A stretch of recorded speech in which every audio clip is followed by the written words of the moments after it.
Bien, nous allons donc reprendre nos discussions et nous avons le plaisir d'entendre maintenant Hassan Chahdi, qui est post-doctorant au Collège de France et qui va nous parler des systèmes traditionnels de vocalisation du Coran. Merci. Bonjour. La vocalisation dans un système graphique donné se définit par l'emploi d'un certain nombre de signes plus ou moins homogènes que l'on retrouve rattachés aux lettres et permettant de distinguer leur prononciation. L'étude de son histoire, quel qu'en soit le support écrit, pierre, os, toile, parchemin, papyrus, papier, relève de la paléographie. Le lecteur averti d'un manuscrit ancien, comme l'éditeur méticuleux de manuscrits coraniques, de textes arabes, médiévaux, ne peut manquer d'observer, dans le cas des manuscrits pourvus d'une ponctuation, que cette dernière est déconcertante. Qu'elle peut, pour un même texte, voir le manuscrit observé, varier d'une copie à l'autre. C'est dire que l'usage de ces signes, souvent aléatoires, va probablement de pair avec les pratiques et les habitudes d'une culture locale de l'écriture en évolution, ayant ses propres normes et valeurs. Mais c'est dire aussi combien sont nombreuses et complexes les pratiques de la ponctuation des manuscrits coraniques, et que leur analyse à partir d'un nombre restreint de manuscrits ponctués demeure insuffisante. Dans l'état actuel de nos recherches et en l'absence d'un recensement global des types de ponctuation des manuscrits, il est impossible de décrire précisément l'ensemble des signes de ponctuation employés dans les manuscrits coraniques, d'expliquer leur diversité et de proposer une typologie raisonnée des ponctuations observées. Enfin, faute de répertoire systématique des manuscrits datés et éventuellement localisés, susceptibles d'être utilisés comme une référence pour étudier l'évolution des pratiques de cette ponctuation et leur probable spécificité régionale, le fonctionnement et la logique de cette ponctuation nous restent encore largement inconnus. Je me contenterai donc de présenter ici quelques observations d'ordre général sur les pratiques de la ponctuation dans certains manuscrits du Coran de Fustat. Avant tout, j'aimerais rappeler que dans une étude antérieure, j'ai pu confronter les données relevées dans deux manuscrits coraniques, le Marcel 18, qui est conservé à la bibliothèque de Saint-Pétersbourg, ainsi que l'Arabe 331 à la BNF de Paris, avec les traités les plus connus de Qira'at, donc de variantes de lecture, de Rasm, de graphique coranique, et de Fawasil, c'est une discipline qui appréhende la séparation des versets. Alors, l'étude de ces traités spécifiques a eu pour but d'établir et de comprendre la méthodologie des auteurs et de déterminer les principales sources de la transmission du Coran. Elle a mis en valeur les différents examens oculaires effectués sur les Masahif al-Amsar de l'Empire naissant, en tentant de déterminer la valeur de cet examen visuel. Il faut particulièrement rappeler que les codex en circulation à cette époque semblent beaucoup plus nombreux que ce qu'il ne paraît, et que bon nombre d'entre eux ont probablement été écartés, voire ignorés, durant le processus de standardisation. Un des domaines abordés par ces traités n'est autre que la vocalisation du Coran, appelée an-naqt, ou bien ash-shakl, et plus tardivement ad-dabt, mérite également d'être mise à l'épreuve des données empiriques contenues dans les manuscrits coraniques. Dans la description générale des manuscrits arabes, y compris pour les manuscrits coraniques, le terme ponctuation peut désigner plusieurs réalités différentes vu les fonctions effectives que le point a jouées au cours de l'évolution de l'écriture arabe. En premier lieu, en tant qu'artifice contribuant à jouer au cours de l'évolution de l'écriture arabe, en la clarté de l'ordre graphique, le point appelé diacritique, souvent en forme de tiret, est employé déjà avant l'islam pour lever l'ambiguïté des homographes. Simple, il se place sur ou sous 10 lettres, le ba à titre indicatif, le jim, le ha, etc. Double, on le trouve sur ou sous 3 lettres, le ta, le ya et le qaf. Triple, il se place au-dessus de 2 lettres, le tha et le shin. Une deuxième fonction du point consiste en la notation des voyelles brèves, et ce dès la seconde moitié du 1er siècle de l'islam selon les sources traditionnelles. Généralement plus gros que le point diacritique et de couleurs différentes, en rouge, de celle du texte, le point voyelle est porté au-dessus, au-dessous ou devant la lettre pour indiquer respectivement la fatha, la kasra ou la dhamma. Le tanwin est indiqué par le redoublement du point. Une troisième fonction du point est d'ordre orthoépique, en couleur. Le point note la shadda et la hamza. Une quatrième fonction consiste à noter, généralement en encre de couleur également, les variantes de lecture coranique. Ces quatre fonctions du point peuvent être nominées respectivement ponctuation diacritique, vocalique, orthoépique et ponctuation des variantes de lecture coranique. Et nous verrons dans quelques instants quelques exemples. Alors, l'étude de la tradition musulmane sur la vocalisation du Coran met en évidence au moins 5 grandes étapes ayant contribué à l'évolution de la ponctuation du Coran. La première étape indique que la vocalisation du Coran aurait été commencée par Abu al-Aswad ad-Du'ali et selon certaines traditions par le compagnon Ali ibn Abi Talib, donc cousin et gendre du prophète. Ce système de référence propre au Coran est appelé Naqtul i'rab. On rapportera que la seconde étape aurait été entreprise, comme mes collègues l'ont pu souligner à plusieurs reprises durant ce colloque, par le gouverneur Al-Hajjaj ibn Yusuf al-Thaqafi, qui aurait joué un rôle très important dans la ponctuation diacritique appelée Naqtu al-I'jam. Un autre système un peu plus tardif, appelé Shakl al-Shi'r, attribué à Al-Khalil ibn Ahmad al-Farahidi, apporte au système d'Ad-Du'ali quelques modifications en proposant de représenter certains signes par une lettre, par exemple la shadda et le hamza, ou un trait devant la lettre pour le ar-rawm. Alors, ar-rawm consiste à prononcer rapidement une voyelle et de manière partielle. Alors, je vais vous donner un petit exemple. Dans la sourate 12, la sourate Yusuf, il y a un passage, donc la ta'manna, qui se lit dans certaines variantes, la ta'manuna. Alors, il suffit de prononcer le premier noun avec la dhamma de manière vraiment partielle, ce qui donne, bon, je ne suis pas un expert, mais la ta'manuna, ta'manuna, on n'entend vraiment qu'une partie, peut-être un tiers du son. Donc, on peut observer ici, donc, alors pour les voyelles, un petit alif allongé, pour la kasra, un petit a, qui peut être également sous cette forme-là, pour la dhamma, un petit waw, pour la shadda, donc ça va être les 3 dents de la lettre shin du mot shadid, pour le kha, ça va être la lettre kha du terme khafif. Par contre, pour le Coran, il préconise un ha. En fait, c'est que la petite tête du ha. Donc 100 points pour le Coran, et ainsi de suite, comme vous pouvez l'observer. Alors, la quatrième étape, entamée avec Abu Hatim al-Sijistani, est caractérisée par l'usage d'une terminologie grammaticale, donc la flexion casuelle, l'I'rab, pour définir les types de ponctuation. Donc, il utilise al-marfou', le cas sujet, al-mansoub, le cas direct ou accusatif, al-majrour, le cas génitif. Et alors que ses prédécesseurs n'utilisaient pas cette terminologie. Donc on sent bien qu'il a été influencé par l'élaboration des différentes écoles qui l'ont précédé, bien sûr, l'école basrite et l'école koufite. Rappelons que Abu Hatim al-Sijistani, parmi ses grands professeurs, il est l'Asma'i, mais il y a également Abu Ubaïda, Ma'mar ibn al-Muthanna, donc al-Nahwi, le grammairien. Alors la dernière étape est entreprise par Ad-Dani. Non, pardon, excusez-moi. Alors là, je vous ai mis 2 petits exemples, mais que nous verrons tout à l'heure avec les images dans une autre diapo, par rapport au Hamza, donc al-Mubdal, Ibdal, accusatif, qu'il appelle lui-même al-Muqayyada. J'aimerais rappeler toutefois que le Kitab al-Masahif, Abi Hatim al-Sijistani, est malheureusement perdu. J'espère qu'on pourra un jour le retrouver.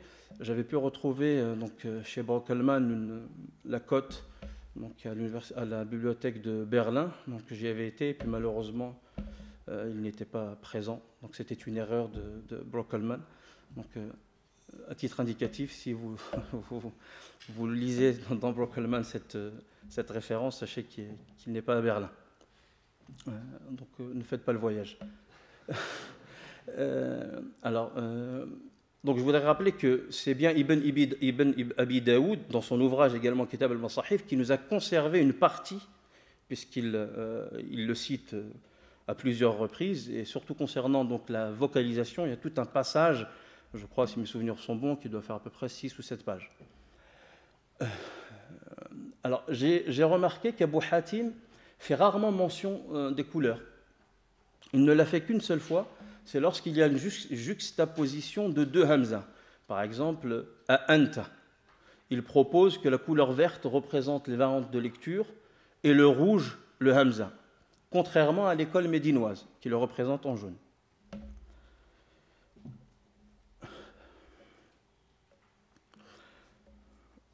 Oui, bon, d'accord. Alors, il y a une autre particularité chez Abu Hatim al-Sijistani. Alors, pour la shadda, donc au cas sujet marfou', il nous dit pour la shadda, on met un point au-dessus. Le cas accusatif mansoub, un point au-dessous. Et le cas génitif, un point sous la lettre pour la kasra. Donc la règle pour Abu Hatim al-Sijistani est de ne pas ponctuer la kasra lorsqu'elle est évidente, à l'exception du cas de la shadda. Par exemple, le terme qutila requiert uniquement une ponctuation pour la dhamma, du fait que la kasra se lit naturellement dans ce cas de figure, parce qu'elle est en voix passive. Mais qutila, il mettra donc un point, le scribe, en tout cas il suggère au scribe de mettre un point sous le ta pour marquer la shadda. Donc si on n'a pas connaissance de cette petite distinction, on risque malheureusement de passer à côté de la lecture avec la shadda.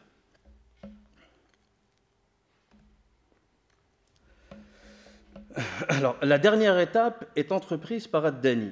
Alors, je me suis permis d'inclure Ad-Dani dans les différentes étapes de la constitution de la vocalisation ou des systèmes de vocalisation du Coran, pour la raison suivante. L'édition moderne donc du texte du Coran se fonde particulièrement sur les ouvrages d'Ad-Dani, pas uniquement. Il se fonde également sur les travaux de son élève, son disciple, Ibn Najah, qui a composé Mukhtasar Tabyin al-Hija, donc un ouvrage de 5 volumes où il mentionne toute la vocalisation, mais pas seulement, la graphie, et également il traite de la question des fawasil. Et surtout, c'est qu'il a un ouvrage intitulé Usul al-Dabt, donc les fondements de la vocalisation, sur lequel donc l'édition moderne se fonde.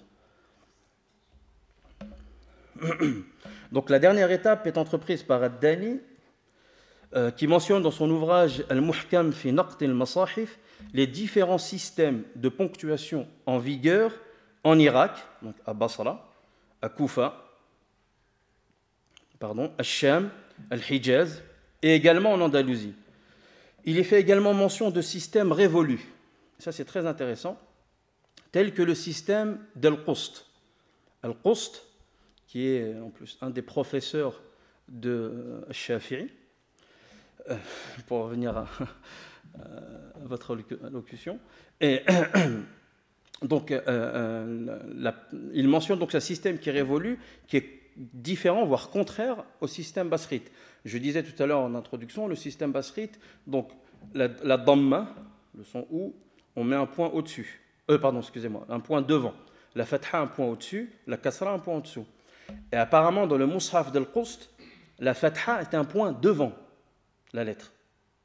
La dhamma, un point au-dessus. Et la kasra, un point en dessous. Également, il fait mention de systèmes révolus à Médine. Avant qu'ils soient convaincus par le système basrite, ils avaient un système qui leur était propre, qui a peut-être lui-même été diffusé à d'autres endroits.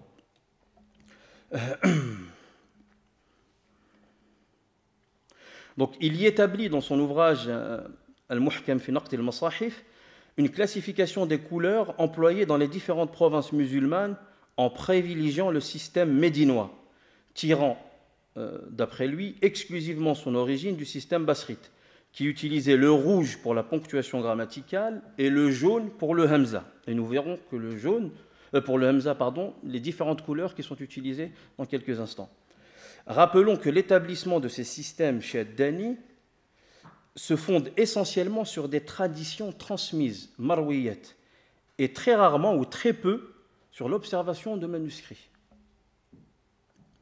Donc, l'intérêt primordial pour l'étude des manuscrits du Coran, et particulièrement ceux de Fustat, donc un peu plus de 300 fragments, est de confronter donc ces données empiriques aux traités spécifiques à la vocalisation coranique, qui ont conservé donc des systèmes de ponctuation qui, je crois, ne sont pas recensés et probablement inconnus des savants musulmans. Cela montre le caractère confus, voire imprécis, des systèmes traditionnels et de constater que la province de Fustat a probablement participé au concours des provinces dans l'établissement, à l'instar du hadith, d'une tradition savante propre au Coran, à sa graphie et à sa ponctuation.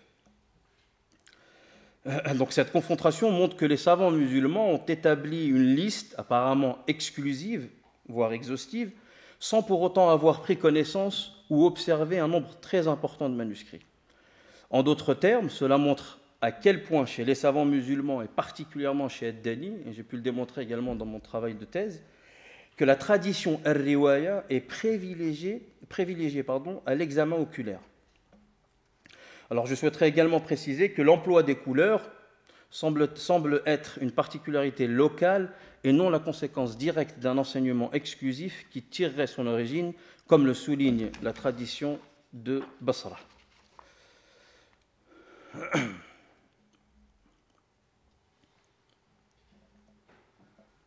Alors, ici, vous pouvez observer donc, la ponctuation du hamza. Alors, vous avez ici le terme al-fahsha, que l'on retrouve dans la sourate. Excusez-moi, j'ai oublié de vous mettre les sourates, pardon. Dans la sourate 12. Donc, on voit ici hamzat al-qata', qui est là en rouge, et ici, qui est là. Donc, ici, vous l'observez avant, et ici, après. Vous l'observez en haut, donc c'est une fatha, selon le système basrite, et là également.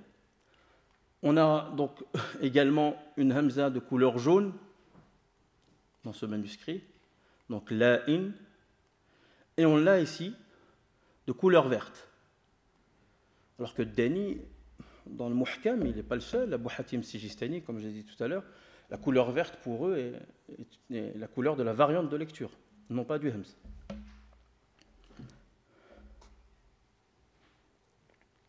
Alors, nous avons ici quelque chose de très intéressant, c'est quelques particularités donc vocaliques concernant les règles de récitation.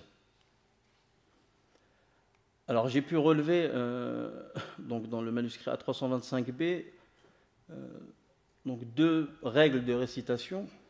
Ça ne fonctionne plus. Oui.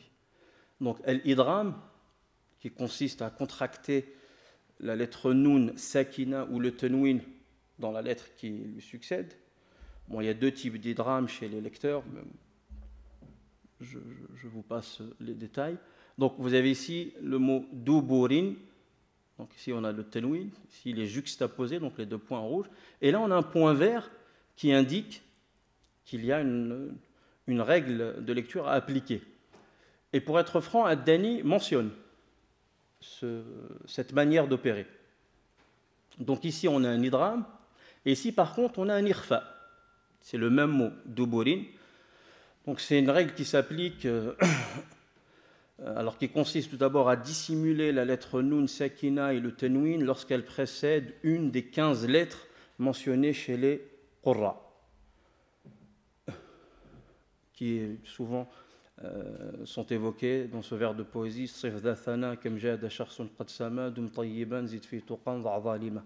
Donc les premières lettres de chacun des termes que je viens de mentionner sont les lettres concernant l'irfa.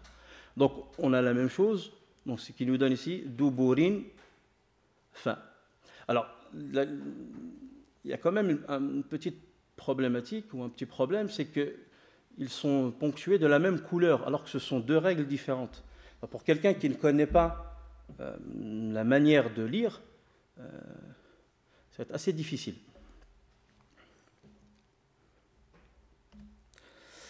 Alors également, j'ai pu relever cette particularité. Alors, vous avez le mot Al-Qur'an, ce que je vous disais tout à l'heure, Abu Hatim Sijistani, pour le Hamza al-Mubdal, d'accord, il propose de mettre un point avant l'alif et un point après l'alif, qui sont de même couleur, vert, de couleur verte, pardon. Et alors, Abu Hatim Sijistani, dans sa classification, il propose ce type de représentation pour la Hamza lorsqu'elle est en cas accusatif, mansoub. Le problème, c'est que ici, le mot Qur'an, puisque un nasb, le cas accusatif ou le cas direct, doit apparaître en terminaison, non pas en milieu de mot. Donc, est-ce qu'il a voulu dire al-maftouh et non pas al-mansoub? C'est possible. Donc, on aurait donc ici, d'après les propos d'Abu Hatim Sijistani, la Hamza et ici la voyelle de la Hamza. Donc, le alif ne sert plus à rien. Dans d'autres manuscrits, on va trouver plutôt juste un point, qui peut être avant ou après, et non pas deux. Je rappelle que Dani ne fait pas mention de cette manière d'opérer et de procéder. On a la même chose pour le mot imra'at. Et ça pose problème, puisque le mot imra'atun n'est pas mansoub, d'une part, mais deuxièmement, il n'y a pas de hamza al-ibdal en ce sens-là. Personne ne lit ce passage imra'atun ou imra'atun en prolongeant également. Et on n'a pas le pluriel imrawat, c'est le terme an-nisa qu'on utilise. Alors, une deuxième particularité sur la ponctuation de l'inflexion, donc de l'imala. Alors, je vous ai donné un petit exemple. Donc, on peut retrouver, ça peut être ponctué de couleur verte, ja'ahu, ce serait ja'ahu, ou bien de couleur bleue, al-kafirin ou al-kafirin, ou peut-être, si l'on en croit la variante de Warsh, al-taqlil, qui est un son qui est produit entre le son A et un A un peu plus grave, qui donnerait al-kafirin. Alors, pourquoi l'avoir mis en bleu? Peut-être que c'est une autre variante ou peut-être même autre chose. Et ce qui est un petit peu curieux, alors c'est ce point vert pour indiquer l'imala, mais qui est après l'alif, qui n'est pas sous la lettre. Et ça, c'est tout un débat qu'il y a. Peut-être, c'est toute comment dire il y a tout un débat autour de l'imala. Est-ce que c'est la lettre alif qui est mumala, ou bien c'est la lettre qui la précède, qui est le ha, dans ce cas de figure? Bon, Abu Shama, particulièrement dans son commentaire de Shatibiya, donc d'un traité sur les variantes de lecture, précise que l'imala doit être effectué sur le alif. Et on peut rencontrer, par exemple, dans certains passages coraniques, si vous prenez le verbe ra'a, la question peut se poser, est-ce que le lecteur doit lire re'e ou bien ra'e? Donc si on le met après le alif du hamza, c'est probablement le hamza dont il faut faire l'imala.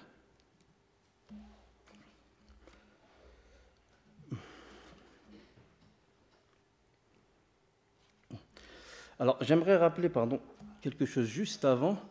On peut le faire même pour ici, c'est que Ad-Dani, dans le Muhkam fi Naqt al-Masahif, mentionne une tradition, ou du moins en tout cas fait allusion à quelque chose qui est très très intéressant. Il dit que dans les Masahif anciens, il y aurait eu en préface du Mushaf une légende indiquant le nom du Qari ou la lecture par rapport aux différentes couleurs.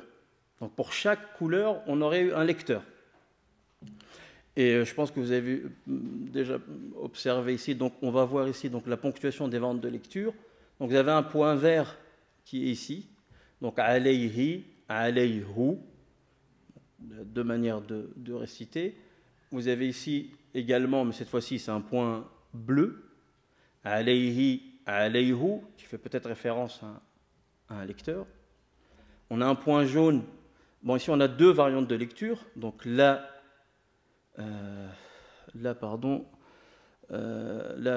tasma'u, pardon, Oui, il y a Tusmi'u, mais la deuxième, Tusmi'u, c'est qui est en jaune. La yasma'u as-summ ad-du'a. Donc, la yasma'u, c'est la première variante de lecture. Donc, on a les deux petits traits ici pour le ya. La fatha ici, la fatha ici, la dhamma. Par contre, on a en jaune, et là, on comprend qu'il y a un système. C'est-à-dire qu'il faut suivre les couleurs pour pouvoir lire la bonne lecture, si je puis dire. Ah oui. D'accord. On a également ici un cas assez complexe où il y a plusieurs couleurs. Alors le passage c'est yuqda alayhim. Donc yuqda, vous avez ici un point vert qui indique l'imala, donc il peut se lire yuqdi. Mais ensuite on a donc alayhim, alayhum, alayhimi, alayhimu, alayhumi, alayhumu. Excusez-moi. Ce qui pose problème, c'est que je veux bien suivre le système. Donc en rouge ici, ce sera la yuqda. Ensuite, donc on suit pour le deuxième mot qui est alayhim en rouge. Donc ce lecteur lirait la yuqda alayhim. D'accord. Le second, donc en vert, on suit en vert, qui ressemblerait à la variante de Hamza à titre indicatif. La yuqdi alayhum. Mais par contre, pour le bleu et le jaune, j'ai pas de bleu, j'ai pas de jaune. Donc est-ce que je prends en considération le shakl, la vocalisation de base qui est le rouge, donc que ceux qui récitent en bleu et en jaune récitent la yuqda alayhimi, alayhimu, et au passage, alayhimi est une variante irrégulière, donc shadda mentionnée par Ibn Jinni dans son ouvrage Al-Muhtasab. C'est mes derniers exemples. Alors ici également quelques particularités assez curieuses. Alors, on a le soukoun en forme de lettre M. Ce n'est pas le McDonald's, hein, qui est mahyay, ici.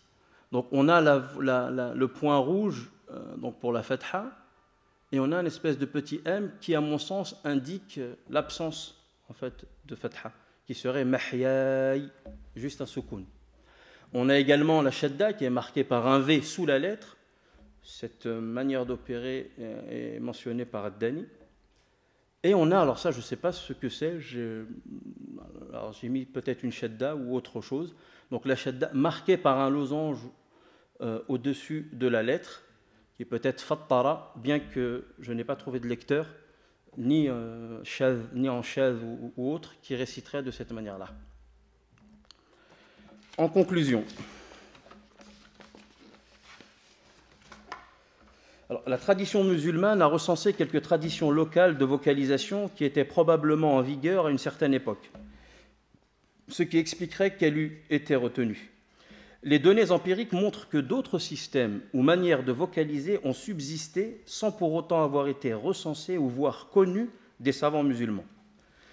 L'importance d'étudier les manuscrits coraniques et de les confronter à la tradition musulmane permet de mieux cerner l'évolution de la vocalisation du Coran. L'emploi des couleurs demeure très subjectif et propre probablement à certaines régions et désigne, à mon sens, un lecteur particulier. On peut également penser que les différentes écoles de qira'at, rasm, fawasil et naqt avaient leur propre manière de faire selon des traditions locales, conformes à une lecture ou plusieurs, comme on a pu l'observer pour la yuqda alayhim. Alors que ce soit la manière écrite, que ce soit la manière d'écrire certains mots, mais encore de les lire ou de les ponctuer, cette façon d'opérer me semble répondre donc à des critères locaux. Enfin, je crois que Fustat a ponctuellement concouru à l'élaboration d'une tradition autour du Coran, mais qui a été ignorée lors de la codification des systèmes de vocalisation.